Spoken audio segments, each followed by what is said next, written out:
রোজা অবস্থায় আমাদের মা বোনেরা যখন রান্নার কাজ করেন তখন প্রয়োজন সাপেক্ষে তারা রান্নার ওইটা লবণ হলো কিনা, টেস্ট হলো কিনা ওইটা দেখতে পারবেন কিনা। আবার কখনো দেখা যায় ছোট বাচ্চাদের খাবার তৈরি করতে হয়, সেখানে দুধটা ঠিক মতো হলো কিনা, লবণটা ঠিক মতো হলো কিনা এটা দেখার প্রয়োজন হয়। তো একজন মা, একজন নারী সেইটা দেখতে পারবেন কিনা, বা যে কেউ এই খাবারের স্বাদ দেখতে পারবেন কিনা? ধন্যবাদ, আপনাকে খুবই গুরুত্বপূর্ণ একটি প্রশ্ন করেছেন। প্রথম কথা হচ্ছে যেটা, সেটা হলো এই, আমরা সিয়ামরত অবস্থায় আমাদেরকে যে সমস্ত কাজ মুফাত্তিরাত মানে সিয়াম ভঙ্গকারী হিসেবে বলা হয়েছে সেগুলো হচ্ছে আল আকল ওয়া শুরব, খাবার এবং পানি, মানে যেটাকে পানাহার বলা হয় থাকে, মানে আপনি খাবেন অথবা পান করবেন, এটা খাবার হিসেবে গ্রহণ করা হয় থাকে অথবা পানি হিসেবে গ্রহণ করা হয় থাকে, সেগুলো মূলত সিয়ামকে নষ্ট করে থাকে। এখানে আপনি যে মাসালাটি উল্লেখ করেছেন সেটা হচ্ছে তাযাওউক। তাযাওউক হচ্ছে কোনো কিছু স্বাদ মানে লাগানো, স্বাদ টেস্ট করা, আর এটা মূলত জিহ্বার একটা কাজ। জিহ্বায় যদি আপনি কোনো জিনিস দেন এটা টেস্ট হবে, আর এটাকে মানে কেউ দুনিয়ার কোনো আলেম কোনো যুগে এটাকে খাবার হিসেবে বলেন নেই, এটাকে পানীয় হিসেবে বলেন নেই, মানে এটা খাবার হিসেবে টেস্টটাকে, হ্যাঁ টেস্টটাকে খাবার হিসেবে আখ্যায়িত করেন নাই কেউ, পানীয় হিসেবে আখ্যায়িত করেন নাই।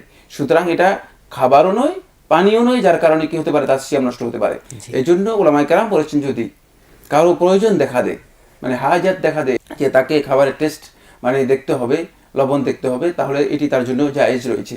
এখানে আমি একটা গুরুত্বপূর্ণ কথা বলতে চাই, সেটি হচ্ছে এই তাযাওউকটা মূলত আল আকল ওয়া শুরবের কোনো মানা এর মধ্যে পাওয়া যায় না, এর মাধ্যমে শরীরের মধ্যে কোনো কিছু প্রবেশ করে না, বরং জিহ্বা শুধুমাত্র মানে এটা অনেকটা মানে টেস্টারের মতো শুধুমাত্র টেস্ট করেই আপনাকে মানে দিচ্ছে, ইনফর্ম করতেছে যে হ্যাঁ এখানে লবণ কম, শুধু এটাই। আর এই ধরনের টেস্ট এমনি জায়েজ। তার কারণ হচ্ছে কোন রোজাদার ব্যক্তি যদি তিনি কুলি করে থাকেন তার জন্য কুলি করাটা জায়েজ।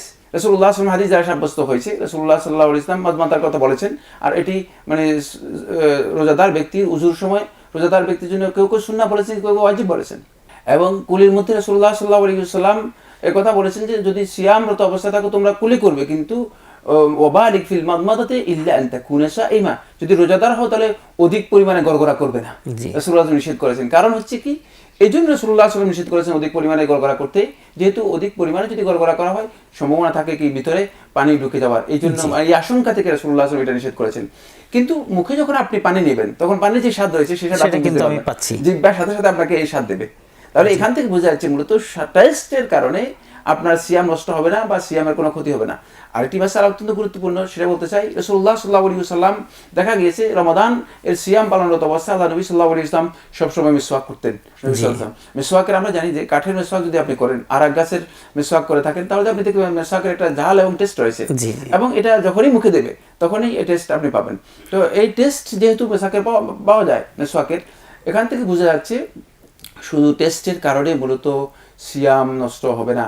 একদল উলামায়ে কেরাম এভাবে বলে থাকেন যে যদি কেউ এই ধরনের টেস্ট গ্রহণ করে থাকেন তাহলে তার সিয়াম মাকরুহ হবে না। মাকরুহ হওয়ার পক্ষে কোনো ধরনের সুস্পষ্ট প্রমাণ নেই। তার কারণ হচ্ছে জিহ্বা এমন একটি শরীরের অংশ বা এমন একটি পার্ট, যেই পার্টটা মূলত আপনাকে টেস্ট দিবে, কিন্তু এর মাধ্যমে শরীরে কোনো কিছু, জিহ্বার মধ্যে আপনি কোনো কিছু ঢুকাচ্ছেন না।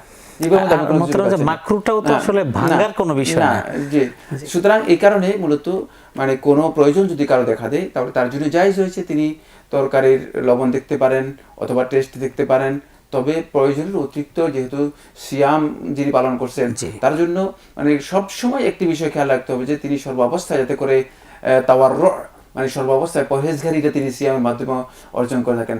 মানে রোজাদার ব্যক্তি সবসময় এটা তার সামনে থাকতে হবে যে আমাকে একটা ইমসাকের নির্দেশ দেওয়া হয়েছে, বিরত থাকার জন্য নির্দেশ দেওয়া হয়েছে।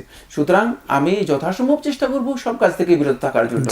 আর এই বিরত থাকার একটি বিষয় হচ্ছে সেটা হলো আমার প্রয়োজন না হলে আমি এই টেস্টের কোনো যাব না।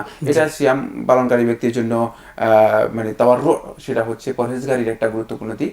তিনি এভাবে পরহেজগারি করবেন, তবে এর মাধ্যমে তার সিয়াম নষ্ট হবে না।